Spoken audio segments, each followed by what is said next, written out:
تم اور تمہاری بیوی دونوں جنت میں سکونت اختیار کرو، سو جہاں سے تم دونوں چاہو کھاؤ پیو، پس اس درخت کے قریب مت جانا ورنہ تم دونوں حد سے تجاوز کرنے والوں میں سے ہو جاؤ گے۔ فوسوس لہما الشیطان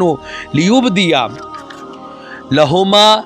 ما اوری عنہما من سوآتہما وقال ما نهاكما ربكما عن هذه الشجرة الا ان تكونا ملكين او تكونا من الخالدين۔ حضرات محترم، اس کے بعد اللہ رب العزت نے فرمایا پھر شیطان نے دونوں کے دل میں وسوسہ ڈالا تاکہ ان کی شرمگاہوں جو ان کی نظروں سے پوشیدہ تھی ان پر ظاہر کر دے، اور کہنے لگا اے آدم و حوا، تمہارے رب نے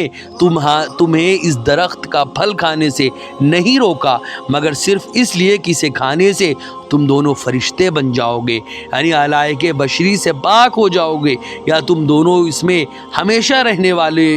بن جاؤ گے، یعنی اس مقام قرب سے کبھی محروم نہیں کیے جاؤ گے۔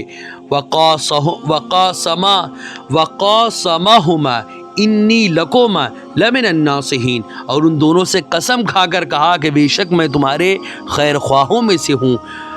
فدلاہما بغرور فلما ذاقا الشجرۃ بدت لہما سوآتہما وطفقا یقصفان علیہما من ورق الجنہ وناداہما ربہما الم انہکما عن تلکما الشجرۃ واقل لکما ان الشیطان لکما عدو مبین۔ اس کے بعد کیا معاملہ ہوا وہ ذرا سماعت کریں۔ پس وہ فریب کے ذریعے دونوں کو درخت کا پھل کھانے تک اتار لایا، سو جب دونوں نے درخت کے پھل کو چکھ لیا تو دونوں کی شرمگاہیں ان کے لیے ظاہر ہو گئیں اور دونوں اپنے بدن کے اوپر جنت کے پتے چپکانے لگے۔ تو ان کے رب نے انہیں آواز دی کہ کیا میں نے تم دونوں کو اس درخت کے قریب جانے سے روکا نہ تھا اور تم سے یہ نہ فرمایا تھا کہ بے شک شیطان تم دونوں کا کھلا دشمن ہے؟ قالا ربنا ظلمنا انفسنا وَإِن لَّمْ تَغْفِرْ لَنَا وَتَرْحَمْنَا لَنَكُونَنَّ مِنَ الْخَاسِرِينَ۔ دونوں نے عرض کیا ہے ہمارے رب، ہم نے اپنی جانوں پر زیادتی کی اور اگر تو نے ہم کو نہ بخشا اور ہم پر رحم نہ فرمایا تو ہم یقیناً نقصان اٹھانے والوں میں سے ہو جائیں گے۔ قال اهبطوا بعضكم لبعض عدو ولكم في الارض مستقر ومتاع الى حين۔ ارشاد باری ہوا تم سب کے سب نیچے اتر جاؤ، تم میں سے یعنی تم سب کے سب جنت سے نکل جاؤ اور جاؤ زمین میں، تم میں سے بعض کے دشمن رہیں گے اور تمہارے لیے زمین میں معین مدت تک کے لیے سکونت اور متاع حیات مقرر کر دیے گئے ہیں۔ گویا تمہیں زمین میں قیام و معاش کے دو بنیادی حق دے کر اتارا جا رہا ہے، اس پر اپنا نظام زندگی استوار کرنا۔ اس کے بعد آگے اللہ رب العزت نے فرمایا قالا فیہا تحیونا وفیہا تموتون ومنہا تخرجون۔ اس کے بعد آگے اللہ رب العزت نے فرمایا، ارشاد فرمایا تم اسی زمین میں زندگی گزارو گے اور اسی میں مرو گے اور قیامت کے روز اسی میں سے نکالے جاؤ گے۔ اب اس آیت سے ان لوگوں کا بھی نظریہ باطل ہوتا ہے جو مارس پہ یا چاند پہ الگ الگ جگہوں پہ جو جانے کا پلان بنا رہے ہیں، الگ الگ گرہوں کو ڈھونڈ رہے ہیں کہ ہم اس گرہ پہ چونکہ دنیا بھر جائے گی، دنیا میں پولوشن بہت زیادہ ہو جائے گا تو ہم دوسری جگہ جا کے بس جائیں گے۔ ان کے ذہن میں یہ بات بٹھا دینی چاہیے کہ اللہ نے فرما دیا تم اسی زمین میں زندگی گزارو گے، یعنی قیامت تک تم یہیں پہ رہو گے اور اسی میں مرو گے، آگے فرمایا اسی میں مرو گے اور قیامت کے روز اسی زمین سے پھر نکالے جاؤ گے۔ اس کا مطلب اس دنیا کے علاوہ نہ کوئی دنیا اور ہے جہاں زندگی ہے، نہ کوئی دنیا قیامت تک ملے گی جہاں پہ انسان یہاں سے جا کر بس سکے۔ یہ دنیا ہی ہے جہاں پر انسانوں کا گھر ہے اور یہیں رہیں گے قیامت تک اور یہیں سے پھر وہ اللہ کی بارگاہ میں اٹھائے جائیں گے۔ ایسا نہیں کہ کہیں دوسری دنیا مارس پہ یا پھر مون پہ یا کہیں اور دوسرے گرہ ان کو ٹائٹن وغیرہ یا کہیں پر بھی جانے کا جو ارادہ بنا رہے ہیں کہیں پر نہیں جا پائیں گے۔ بلا وجہ وہ پیسہ ضائع کر رہے ہیں، بلا وجہ وہ اپنا ٹائم پاس کر رہے ہیں، کرنے دے، آخر کار ان کو یہی ایکسیپٹ کرنا پڑے گا یہی دنیا ہے جہاں ہمیں رہنا ہے، اس کو صحیح کرنا ہے، اس کے پولوشن کو ہمیں دور کرنا ہے اور اسی کو ہمیں صاف ستھری اور ایک رہنے لائق دنیا بنانا ہے۔ حضرات محترم، یہ چند باتیں تھیں انشاءاللہ عز و جل۔ اب ہم انشاءاللہ عز و جل اس کی ایکسپلینیشن اور اس کی تشریح کے بارے میں جانیں گے کہ آخر اللہ رب العزت نے ان آیتوں میں ہم سے کیا فرمایا ہے۔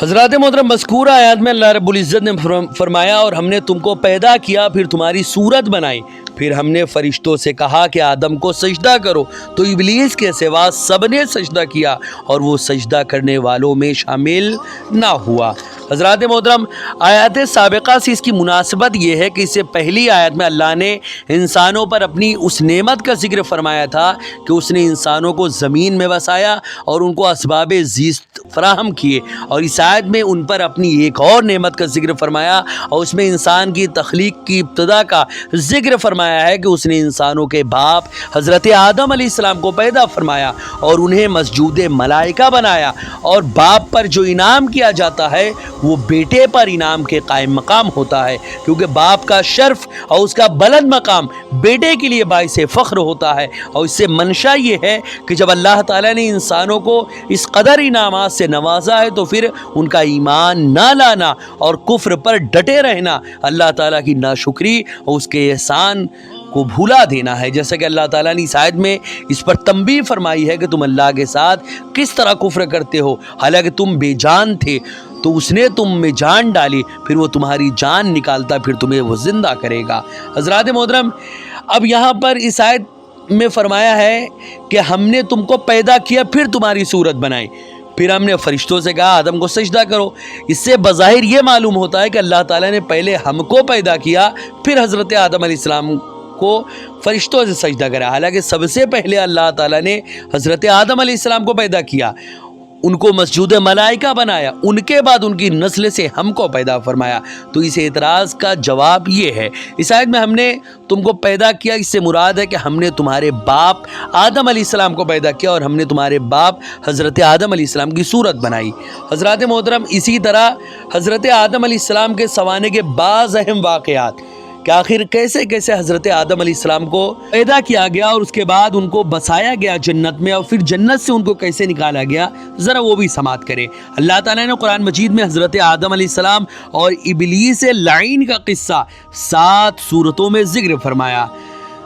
سورہ بقرہ میں، سورہ اعراف میں، سورہ حجر میں، سورہ بنی اسرائیل میں، سورہ کہف میں، سورہ طٰہٰ میں، سورہ صاد میں۔ ہم اس قصے کے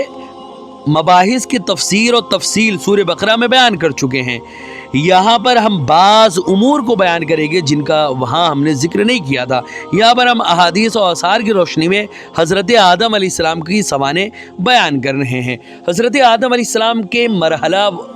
وار تخلیق امام ابو القاسم علی بن حسین بن عساکر رحمۃ اللہ علیہ روایت کرتے ہیں کہ حضرت عبداللہ بن مسعود رضی اللہ تعالیٰ عنہ سے مروی ہے، وہ کہتے ہیں کہ اپنی پسندیدہ چیزیں پیدا کرنے کے بعد اللہ تعالیٰ نے اپنی شان کے مطابق عرش پر مستوی ہوا اور فرشتوں سے فرمایا میں زمین میں خلیفہ بنانے والا ہوں۔ پھر اللہ تعالیٰ نے حضرت جبرائیل علیہ السلام کو مٹی لانے کے لیے زمین پر بھیجا۔ زمین نے کہا میں اس بات سے تم سے اللہ کی پناہ طلب کرتی ہوں کہ مجھ سے کوئی چیز کم کی جائے یا میری کوئی چیز خراب کی جائے۔ حضرت جبرائیل علیہ السلام لوٹ آئے، مٹی نہیں لی۔ اللہ تعالیٰ سے عرض کیا یا رب اس نے مجھ سے تیری پناہ طلب کی اور میں نے اس کو پناہ دے دی۔ پھر حضرت میکائیل علیہ السلام کو بھیجا، اس نے پھر اسی طرح کہا، وہ پھر لوٹ آئے کہ میں اللہ کے حکم پر عمل کرائے بغیر لوٹ جاؤں۔ انہوں نے زمین کے ہر خطے یعنی اس کے بعد جب حضرت میکائیل علیہ السلام کو بھیجا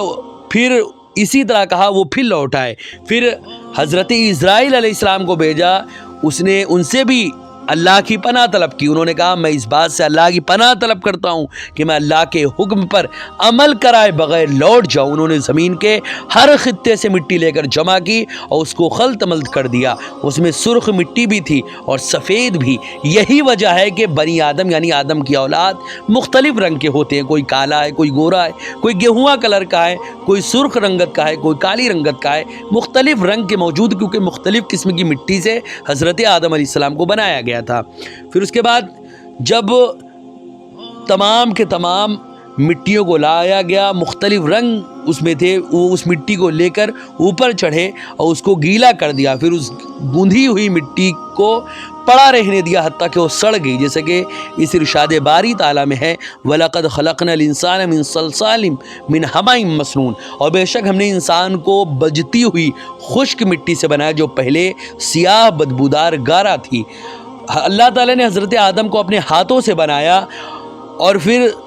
اور پھر اس کے بعد آخر کون کون سے مرحلے آئیں، یہ ہم انشاءاللہ عز و جل مفصل طور پر کسی ویڈیو میں بیان کریں گے کہ اللہ رب العزت نے حضرت آدم علیہ السلام کو بنایا، پھر اس کے بعد پوری دنیا میں انسانیت کی شروعات ہوئی، اس میں ہم یہ بھی بیان کریں گے آدی مانو کا جو کانسیپٹ ہے وہ آخر صحیح ہے کہ نہیں، بگ بینگ کی تھیوری کیا ہے، یا پھر وہ لوگ جو میملس وغیرہ کے ذریعے انسانوں کا وجود مانتے ہیں یا یہ مانتے ہیں کہ انسان پہلے بندر تھا، ان تمام باتوں پہ ہم انشاءاللہ اس ویڈیو میں ہم بات کریں گے کہ آخر انسانیت کا وجود اس زمین پر کب سے ہے اور کہاں سے انسانیت کی شروعات ہوئی۔ ویڈیو پسند آئے تو ویڈیو کو لائک کریں، شیئر کریں، اور اگر ہمارے محمدی چینل پر نئے آئے ہوں تو اسے ضرور سبسکرائب کر کے بیل آئیکن کو بھی ضرور دبائیں۔ السلام علیکم ورحمۃ اللہ وبرکاتہ۔